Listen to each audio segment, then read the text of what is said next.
എന്താ മോനെ കരയുന്നത്? എന്നെ ടീച്ചർ തല്ലി. ഓ, ഇങ്ങനെ കരയുന്നത് കണ്ടാ തോന്നും നിനക്ക് ടീച്ചറുടെ കയ്യിൽ നിന്ന് തല്ല ആദ്യമായിട്ടാ കിട്ടുന്നതെന്ന്. ഇന്ന് ടീച്ചർ എന്നെ കൊറേ തല്ലി. ഓ, നിന്റെ ഒടുക്കത്തെ കുരുത്തക്കേടല്ലേ? അപ്പൊ തല്ലു കിട്ടിയില്ലെങ്കിലേ അത്ഭുതമുള്ളൂ.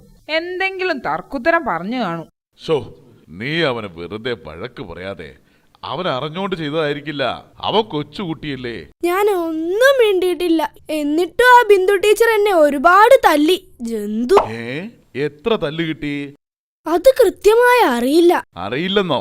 അതെന്താടാ, നിനക്ക് എണ്ണാൻ അറിയില്ലേ? എണ്ണ അറിയാത്തോണ്ടാ എനിക്ക് തല്ല് കിട്ടിയത്. അത് കഴിഞ്ഞ് ഉഷ ടീച്ചർ എന്നെ ഒരുപാട് തല്ലി.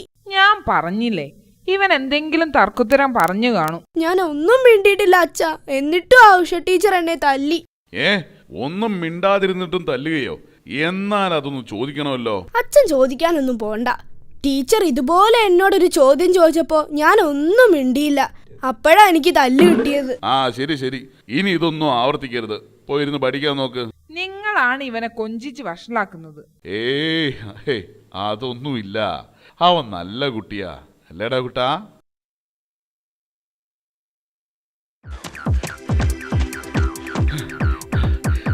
ചേട്ടാ, ആകെ പ്രശ്നമായി. എന്താ എന്താ ബാബു കാര്യം? അയ്യോ ചേട്ടാ, നമ്മുടെ ടിൻറ്റുമോനില്ലേ, അവനെറിഞ്ഞ ഒരു കല്ല് അപ്പുറത്തെ വീട്ടിലെ ചിഞ്ചുവിന്റെ തലയ്ക്ക് കൊണ്ടു. ചിഞ്ചുവിനെ ഇപ്പൊ മെഡിക്കൽ കോളേജിൽ അഡ്മിറ്റ് ചെയ്ത് വരുന്ന വഴിയാ. കേട്ടില്ലേ നിങ്ങളുടെ പുന്നാരമോന്റെ സൽപ്രവൃത്തി? അതവൻ അറിഞ്ഞുകൊണ്ട് ചെയ്തതായിരിക്കില്ല. ടിൻറ്റോ, ഒന്നിങ്ങ് വന്നേ. നീ ആ ചിഞ്ചുവിന്റെ തലയ്ക്ക് കല്ലെറിഞ്ഞോ? ഇല്ല അച്ഛാ, ഞാൻ സത്യമായിട്ടും എറിഞ്ഞില്ല. പിന്നെ ബാബുവേട്ടൻ പറഞ്ഞല്ലോ നീ ചിഞ്ചുവിനെ കല്ലെറിയുന്നത് കണ്ടെന്ന്.